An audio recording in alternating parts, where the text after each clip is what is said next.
warahmatullahi wabarakatuh. Baiklah, teman-teman. Kali ini kami akan membahas tentang Daulah Abbasiyah. Mulai dari lahirnya sampai runtuhnya Daulah Abbasiyah. Selamat menyaksikan. Daulah Abbasiyah lahir pada tahun 750 Masehi. Pendirinya merupakan sepupu dari Nabi Muhammad SAW, yaitunya Abu Abbas As-Saffah. Nama Daulah Abbasiyah ini dirujuk dari nama paman Nabi SAW, yakninya Abbas bin Abdul Muthalib.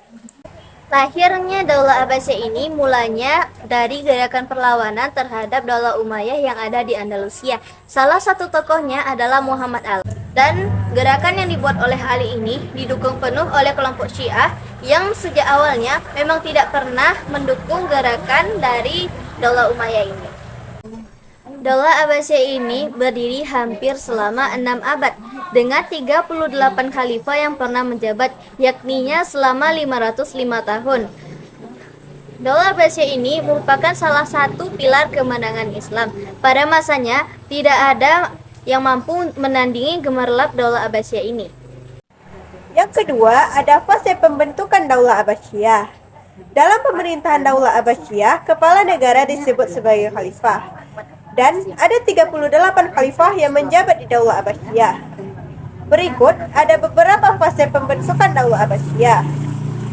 Ada 5 fase pembentukan Daulah Abbasiyah. Yang pertama adalah fase pembentukan berkisar dari 132 Hijriah sampai dengan 232 Hijriah. Pada fase ini ada 9 orang yang memerintah. Di antaranya yaitu ada Abu Abbas As-Saffah. Fase kedua berkisar dari 232 Hijriah sampai dengan 334 Hijriah. Pada fase ini ada 13 khalifah yang memerintah. Dan yang fase ketiga berkisar dari 334 Hijriah sampai dengan 447 Hijriah. Pada fase ini hanya 4 khalifah yang memerintah. Dan fase keempat berkisar dari 447 Hijriah sampai dengan 590 Hijriah. Pada fase ini Daulah Abbasiyah memerintah pada wilayah Irak dan sebagainya.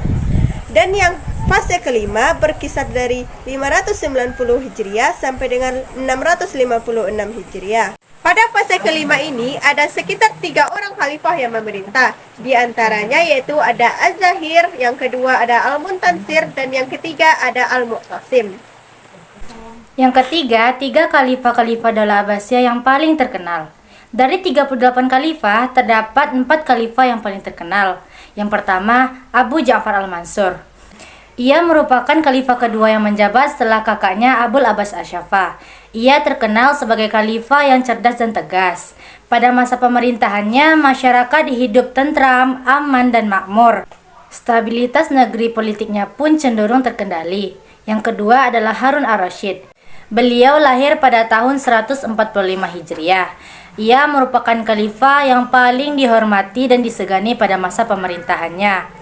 Pada masa pemerintahannya jugalah mencapai puncak kejayaan Bani Abbasiyah. Yang ketiga, Khalifah Al-Ma'mun. Ia merupakan anak kedua Harun Ar-Rasyid dari seorang ibu yang berasal dari Persia. Tidak ada khalifah yang dapat menandingi kepintarannya. Ia merupakan pembicara yang fasih dan juga singa podium yang lantang. Yang keempat adalah Al-Mu'tasim. Ia lahir pada tahun 147 Hijriah. Ia merupakan tangan kanan Al-Ma'mun yang juga merupakan kakaknya. Karena kepintaran dan ketegasannya, ia pun diangkat menjadi khalifah. Pada masa pemerintahannya, Bani Abbasiyah masih dalam kejayaan ilmu pengetahuan. Ia juga dikenal sebagai pencinta ilmu dan pengembang ilmu pengetahuan. Di bawah kekuasaan Daulah Abbasiyah, daerah-daerah yang ditaklukkan dikembangkan menjadi daerah peradaban Islam seperti Baghdad, Isfahan, Turbakistan, Bukhara, dan lainnya. Perkembangan Islam pun berkembang sangat pesat dikarenakan para penguasanya yang sangat cinta terhadap ilmu pengetahuan dan kemajuan ilmu pengetahuan. Daulah Abbasiyah tidak hanya menguasai wilayah saja, melainkan menjadikan wilayah yang dikuasainya sebagai pilar perkembangan dan kemajuan peradaban Islam. sehingga dapat dirasakan perkembangan dan kemajuannya setelah dikuasai Islam dan sebelum dikuasai Islam. Yang kelima, ada peradaban ilmu pengetahuan beserta tokoh-tokohnya pada masa Daulah Abbasiyah. Pada masa Daulah Abbasiyah ada beberapa ilmu pengetahuan dan tokoh-tokohnya. Yang pertama, ada ilmu pengetahuan tentang filsafat. Dalam ilmu pengetahuan filsafat ini ada 7 orang tokoh yang memilikinya. Yang pertama ada Al-Kindi. Al-Kindi berasal dari nama salah satu suku besar di bangsa Arab, yaitu Al-Kunda. Al-Kindi lahir di Kufah pada zaman kekhalifahan Harun ar-Rasyid. Yang kedua ada Al-Farabi. Al-Farabi merupakan filsuf Islam terbesar. Al-Farabi memiliki pengetahuan di berbagai bidang, di antaranya ada astronomi, fisika, matematika, kimia, dan lain sebagainya. Yang ketiga ada Ibnu Bajjah. Ibnu Bajjah memiliki keahlian di berbagai macam ilmu. Ibnu Bajjah dikenal sebagai politikus ulung karena kepandainya dalam berpolitik. Yang keempat ada Ibnu Tufail. Ibnu Tufail dikabarkan pernah menjadi penguasa Granada. Ibnu Tufail pernah mendirikan sebuah perpustakaan besar lengkap dengan ribuan buku. Yang kelima ada Ibnu Sina. Ibnu Sina selain menjadi seorang filsuf, ia juga dikenal sebagai seorang dokter. Serta yang keenam ada Al-Ghazali. Al-Ghazali sudah memiliki karya yang berupa buku sebanyak 70 judul. Yang terakhir ada Ibnu Rus. Ibnu Rus selain memiliki pengetahuan di berbagai macam bidang, ia juga memiliki keahlian di bidang kedokteran. Yang kedua adalah kedokteran. Beberapa perguruan tinggi kedokteran yang cukup terkenal berada di kota seperti Baghdad, Iran, dan Syria. Yang pertama adalah Jabir bin Hayyan. Beliau terkenal sebagai bapak ilmu kimia. Yang kedua adalah Hunain bin Ishaq. Beliau adalah seorang ahli mata dan beliau juga banyak menerjemahkan buku-buku bahasa asing. Yang ketiga adalah Tabit bin Qurra. Dan yang keempat adalah Ar-Razi atau Razes. Yang ketiga, matematika. Para ahli matematika yaitu sebagai berikut. Yang pertama adalah Umar Al-Faruqan. Beliau seorang insinyur arsitek membangun kota Baghdad. Dan yang kedua adalah Al-Khawarizmi. Beliau adalah pengarang kitab Al-Ghabrah atau Al-Jabar. Beliau juga penemu angka 0, sedangkan angka 1 sampai 9 berasal dari Hindia yang dikembangkan oleh Islam. Yang keempat, astronomi. Para ahli ilmu astronomi yang terkenal adalah sebagai berikut. Yang pertama adalah Al-Fazari. Beliau adalah pencipta astrolog, yaitu alat pengukur tinggi dan jarak bintang. Yang kedua adalah Al-Battani atau Al-Bantaknius, menemukan cara menghitung jumlah hari. Yang ketiga, Abdul Wafaq menemukan jalan ketiga dari bulan. Jalan ke-1 dan kedua ditemukan oleh orang Yunani. Yang keempat adalah Alfagoni atau Alfagenius, mempunyai karya tentang kajian bintang-bintang. Yang kelima adalah seni ukir.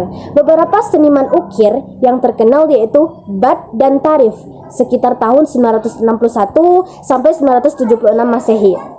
Pada saat itu juga terdapat sekolah khusus seni ukir di Kairo yang bernama Sekolah Kairo. Yang keenam, bahasa dan sastra. Penyair terkenalnya adalah sebagai berikut. Yang pertama adalah Abu Nawas, yang kedua adalah Abu Taman, yang ketiga adalah Dabal Al-Ghazai, yang keempat adalah Ibnu Rumi, dan yang kelima adalah Al-Matanadi. Pada masa pemerintahan Bani Abbasiyah telah terjadi perkembangan yang sangat menarik dalam bidang prosa. Banyak buku sastra novel, riwayat kumpulan nasihat, dan uraian-uraian sastra yang dikarang atau disalin dari bahasa asing. Pusat peradaban Islam pada masa Daulah Abbasiyah. Bersamaan dengan tumbuhnya peradaban dengan pesat, kota-kota di wilayah Abbasiyah banyak yang tumbuh berkembang menjadi kota-kota pusat peradaban Islam. Di antaranya sebagai berikut. Yang pertama adalah Baghdad. Kota Baghdad dibangun oleh khalifah kedua yaitu Al-Mansur tahun 136 Hijriah. Baghdad dibangun oleh 1000 pekerja dari seluruh wilayah Islam, diwasi oleh arsitek ahli dari Eropa yang dibayar dengan harga mahal oleh khalifah Al-Mansur. Banyak mahasiswa dari berbagai penjuru dunia datang untuk belajar di kota Baghdad. Yang kedua, Samara. Kota ini dibangun di timur Sungai Dajlah sejauh 100 km dari kota Baghdad, dibangun oleh Harun dari sebuah kota tua. Kota Samara dibangun karena kota Baghdad semakin sesak dengan penduduk dan peradaban. Yang ketiga adalah Karkh. kota Kar dibangun oleh Khalifah Al-Mansur dengan tujuan sebagai kota bayangan dari Baghdad sebagai kota pusat pemerintahan kota Baghdad sudah penuh sesak dengan berbagai bangunan seperti masjid, istana, madrasah, maktab, dan bangunan fasilitas pemerintahan lainnya. Yang keempat adalah Anhar. Kota Anhar adalah kota tua yang dibangun oleh salah seorang raja Persia yang bergelar Heraklius pada saat Abbasiyah Khalifah pertama yaitu Abu Abbas memperbaiki kota ini dan mengganti namanya menjadi kota Hashimiyah. Yang kelima adalah Bukhara dan Samarkand. Sejarah berdiri dua kota ini adalah ketika Iskandar Zulkarnain diperintahkan agar membatasi hegemoni Mongol, mengadakan serangan ke wilayah lain. Yang keenam adalah Mesir. Mesir sejak dahulu kala telah berdiri beberapa kota tua yang dalam sejarah Mesir kuno telah kita kenal beberapa kota seperti Alexandria, Fustat, dan Kahira yang sekarang dikenal dengan nama Kairo. Berikutnya adalah runtuhnya Daulah Abbasiyah. Runtuhnya Daulah Abbasiyah ini terjadi karena dua faktor. Yang pertama, karena faktor internal. Runtuhnya Daulah Abbasiyah ini terjadi karena perebutan kekuasaan berkepanjangan dalam istana Abbasiyah yang menimbulkan respon buruk dari masyarakatnya. Ditambah lagi dengan perilaku amoral yang ditunjukkan oleh para khalifah dan pembesar istana yang kurang memuaskan. Hal ini menyebabkan kebencian yang besar terhadap para khalifah dan juga pembesar istananya. Puncak ketidaksenangan masyarakat ini adalah ketika banyaknya wilayah yang terlepas dari pusat pemerintahan Daulah Abbasiyah. Yang kedua adalah faktor eksternal yang dibagi menjadi 4 bagian. Yang pertama, dikarenakan wilayah Abbasiyah yang terlalu luas. Hal ini menyebabkan banyaknya wilayah Abbasiyah yang tidak terpantau dan dibina secara intensif oleh pemerintahnya. Akibatnya banyak wilayah bagian yang lepas dan diminta merdeka dari Abbasiyah. Yang kedua, karena perang salib yang berlangsung kurang lebih selama 200 tahun. Hal ini menyebabkan banyaknya rusak fasilitas pendidikan dan juga fasilitas umum, seperti sekolah, masjid, istana, dan lembaga-lembaga pemerintahannya. Selain itu, banyaknya masyarakat yang menjadi korban akibat perang yang berlangsung selama 200 tahun tersebut. Lalu serangan dari tentara Mongol. Pada tahun 1200 Masehi oleh pengusaha Timur Leng, Genghis Khan, yang menyerang 2 kota peradaban Abbasiyah dan dilanjutkan dengan daerah Abbasiyah lainnya, kemudian membumi hanguskan kota Baghdad. Dan yang terakhir adalah terjadi karena berdirinya Turki Utsmani. Berdirinya kerajaan Turki Utsmani ini pada tahun 1292 Masehi yang membawa misi untuk menyelamatkan wilayah Abbasiyah yang telah dihancurkan oleh pasukan Mongol. Namun, hal tersebut justru memperparah kehancuran Abbasiyah karena berdirinya Turki Utsmani ini.